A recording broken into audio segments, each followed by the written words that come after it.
Ladies, gentlemen, good afternoon. This is author Germinal Van, and the video of today is to present to you my seventh book entitled The Problem of Egalitarianism, a philosophical examination on the precursor of inequality. As the title indicates, the whole premise is to demonstrate that in seeking equality, we actually create more inequalities among human beings. People have tried to make a difference between equality and egalitarianism. They say that equality is equality of outcome. We try to make everyone equal in outcome, and egalitarianism deals more with equality of opportunities, which is actually not true. Egalitarianism deals with outcome, but the point is what kind of outcome is at stake.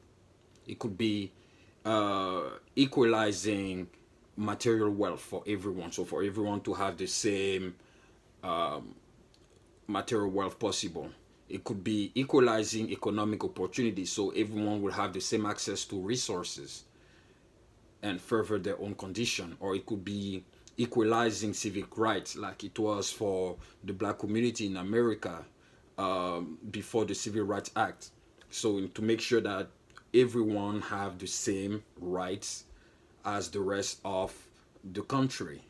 Or it could be political egalitarianism, which try to ensure that people do have the same equal representation in the political body.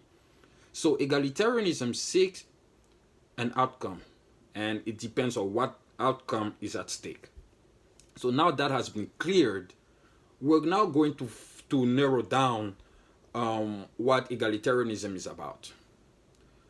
Egalitarianism mostly try to equalize economic opportunities for everyone. If we talk about economic opportunities, it suggests that not everyone have the same opportunities in the society that we're living in. That being said, one social class has access to resources, to wealth, and to capital. And another social class doesn't have that access to resources. So we have the haves, which are those who have access to resources, to wealth and capital, and we have the have-nots, who are those who are lagging socioeconomically because they don't have access to those resources. So in order to equalize opportunities so that the have-nots can have opportunities to further, to better their living conditions, a third party has to do so. And that third party is the state. So in the book, I develop a theory that is called the theory of measuring opportunity by outcome. And I'm going to develop that in a second. But before I develop that theory, since the state is basically the third party, the great equalizer, the one that is supposed to equalize opportunities for everyone, the state creates more opportunities by doing so. That sounds paradoxical, but it is actually a fact. We must not forget that the state can only give to Peter what he takes away from Paul. What does it mean? It means that the state is propertyless. The state has no property. When we say something is state property or state funded, it means that it's taxpayer funded. The state only has property through tax collection.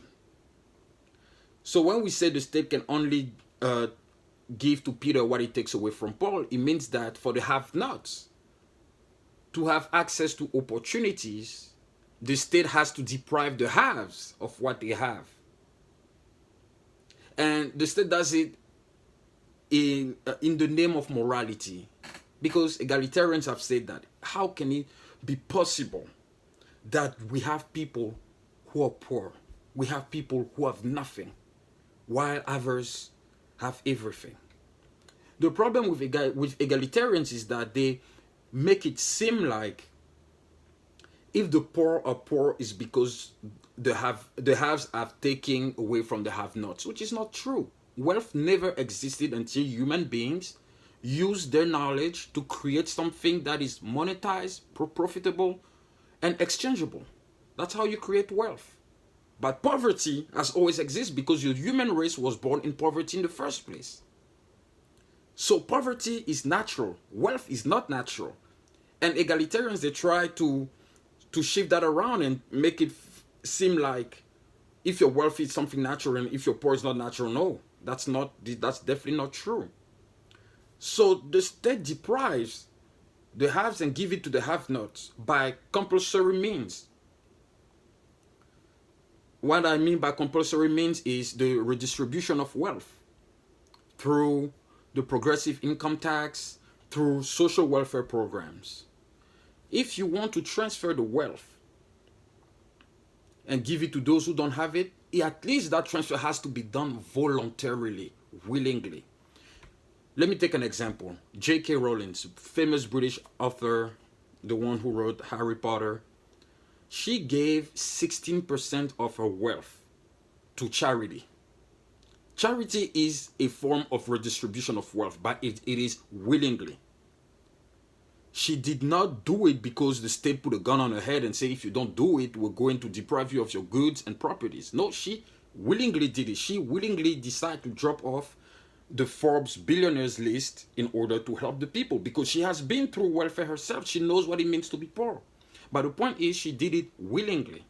Another example is Robert Smith, black billionaire who decided to pay the student loans of 400 students for the class of 2019 at Morehouse College. He gave a speech a couple months ago saying that he will pay off their loans. He did it willingly too. He decided to transfer the wealth, what he has, and give it to those who don't have it, so that they can improve their condition. That's what we call a voluntary, a willing, and altruistic redistribution of wealth. But coercing someone to redistribute what he has without his consent, that's not altruism. That's theft. Because the state does it in the name of morality, but is it moral to deprive someone of his good and property without his consent and give it to those who don't have it because they simply don't have it? It's important to understand that, especially in the United States, 4 out of 5 billionaires are self-made. That is to say that they did not inherit the money they have today from their fathers or their grandfathers or their great-grandfather or their ancestors. They made that money themselves. So someone who makes his money, you're going to come and take it away from him and give it to someone who doesn't have it. And it's funny because even when the state try to allocate opportunities, it creates programs that actually make the have-nots lagging more. How so? Social programs. It makes the have-nots lagging more because now they developed a form of unhealthy sentiment of entitlement. And it disincentivizes them to actually emancipate themselves from the conditions in which they are. And that is bad because when the state creates social programs to help or to alleviate the socioeconomic burdens of the have-nots, it establishes also regulations within these programs to which the have-nots have to abide by if they want to receive the benefits of those programs. Because if they don't, they won't get any benefits and it will be tough on them. So when you look at, for instance, food stamps, for people to benefit from food stamps, they need to reach a certain threshold. They need to make a certain amount of money that is below the poverty line so that they can receive the food stamps benefits. Otherwise, if they make more, they won't get any benefits. And those benefits they get is because they're not working. Of course, don't get me wrong. I'm not saying that if you're poor, it's necessarily your fault. Of course not. You don't get to choose your socioeconomic condition at birth, but you have the responsibility to change your socioeconomic condition. As I said, the human race was born into poverty. It's by using our knowledge to create something of value, and we make sure that that thing of value can be monetized and exchangeable and profitable. That's how we start to create wealth. Wealth never exists until we use our brain to create something valuable. A place can have many subsoil assets, but those subsoil assets have no value until human beings use them. That's the point. I was mentioning earlier about a theory that I developed. I actually did not invent that theory. I heard that from Professor Soul, measuring opportunities by outcome. And that is the theory that many egalitarians, many collectivist societies rely on, and that's why they always fail, and that's why it creates more inequalities. Because when you try to measure opportunity by outcome, it means that since you know what the outcome will be, you try to allocate opportunities to reach that outcome that you know it's going to be.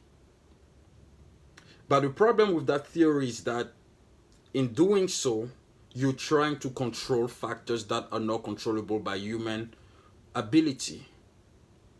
Despite all the technology, all the logistical assets that human beings have developed to improve their conditions, there's certain factors in life that you cannot control. One factor, first of all, is your own death. No one knows the day we're going to die. So if you don't even know the day you're going to die, how can you try to plan on a long-term basis how society should be or will be in the next 30 or 40 years? That is one of the quintessential mistakes that the Soviet Union did, and that's why they failed, because they measured opportunities by outcome. They said, oh, since that is the goal we're aiming to reach, we're going to allocate opportunities. But when you allocate opportunities, there's some opportunities that you are going to dismiss because they do not fall in the line of the outcome you're trying to reach. And those opportunities you're dismissing could even lead you to a better outcome that you did not even think about. And that's what people don't get. Because the thing with opportunities, they're like hypotheses. You can test them. If you measure the outcome by the opportunity instead, which means that because you don't know what the outcome will be, you go by the opportunity, you go with the flow. If you measure the outcome by the opportunity, you can test the opportunity and see if the opportunity falls in the line of the outcome you're aiming to reach. If it doesn't, you can modify, you can adjust so that it will lead you to the outcome you're seeking. But if you measure the opportunity by the outcome, like collectivists, socialists, and egalitarians usually do, you may test the outcome, but you cannot modify the outcome. You cannot modify the outcome. Because if you test the outcome and it does not fall in your expectations, you're the one who is losing. And you have dismissed a lot of opportunities that could have improved your journey. Let me give you an example. Affirmative action, for instance, is a perfect example of measuring opportunity by outcome. So the theory that egalitarian, socialist, and collectivists rely on. Let's say a school, university. Let's say, the business school of University X is seeking to have 25 students for the fall 2020. And among the 25 students that they're seeking to have in the program, 2/3 have to be from minority groups, preferably blacks from low income brackets. So because the goal is to have 2/3 of blacks from low income brackets, they're now going to allocate opportunities. So they're going to discriminate against white, against Asians. Because people assume that white people are rich, although it's not true. Not all white people are rich. That's definitely not true. But they're going to assume that white people are wealthy, they come from good families, so and they have good grades, so they don't fit in that. Asians, same. So they already discriminate against whites and Asians. Now they're going to look at blacks. You have blacks who come from wealthy families, and you have those who come from low income families. Now they're going to allocate between the two. They're going to pick, okay, few blacks that come from good families, and the rest they all come from low standards. Of course, I understand the intent is to give an opportunity to the blacks of low income families to have an education. I understand that. But at the end of the day, the goal is also to have students that will perform well, so that they will not be a burden on the labor market. So the school, since their goal is to have 2/3 of the students who are blacks from low income families, so they're going to lower their academic credentials so that those from the low income families can meet those credentials. Where's the equality here? There's no equality because they discriminate against those who can perform better. So the point is, when you seek equality, you actually create more inequality because you discriminate. Equality is actually discrimination, because you have to deprive one in order to make the other person better, or to alleviate the burden of that person you're trying to help. So if you deprive the other person because he already has something, there's no equality anymore. There's no equality. When we speak of equality of opportunities, everyone has opportunities. What is opportunity? Opportunity is simply an asset that one used to better his condition, or a resource. That's what a resource is. An opportunity. It's an asset that you use to better your condition.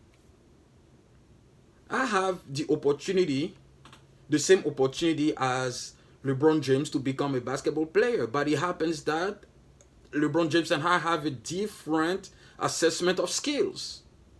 It happens that I am not very skillful in basketball, so I don't think if I try to go in the NBA, I will actually make it.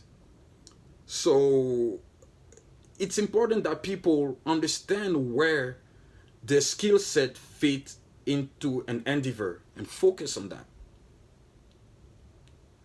Because we all have goals in our minds that we want to reach. And then we launch ourselves in it, and we say, okay, this is what I want to be. I'm going to use all means to do it. But sometimes there's some opportunities that you're missing around because you narrow yourself into one thing only. And then you complain that you don't have opportunities. It's important to go with the flow. It's important to just follow your guts without too much calculation. Yes, it's important to have plans in life. It's important to have a direction, a sense of direction where you go. But you cannot narrow your path too much on one single thing, because there are factors in life that you don't control that can completely mess up your entire goal. So it's important to be flexible about where we want to go and what kind of opportunities comes our way. That's why it is far more important to measure the outcome by the opportunity rather than measuring the opportunity by the outcome.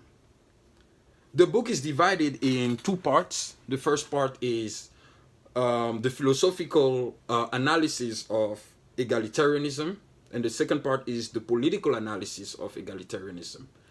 So there are, I would say, 7 or 8 chapters total in the book, and in the philosophical part of the book, I talk about John Rawls and his theory of justice, and I attempt to demonstrate how, despite a well-sound theory, it is still flooded, in my opinion. It is still a flooded theory because in trying, as I explained, in trying to equalize opportunities for everyone, you actually create more inequalities. And that's why people keep complaining, oh yeah, we have income inequality, we have more inequality. Yeah, government has been involved in human activity since World War II in most Western countries, and people are still unequal. How do you justify that? How do you explain that? That's the point.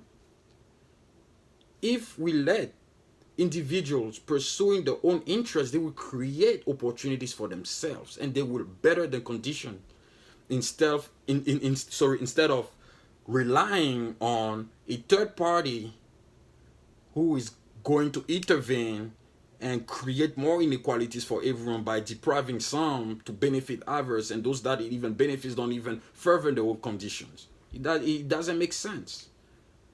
It doesn't make sense. Ladies and gentlemen, thank you very much. It was a pleasure to present this book to you. I will post the link below this video so that you can purchase it on Amazon.com. I have the paperback and the ebook version.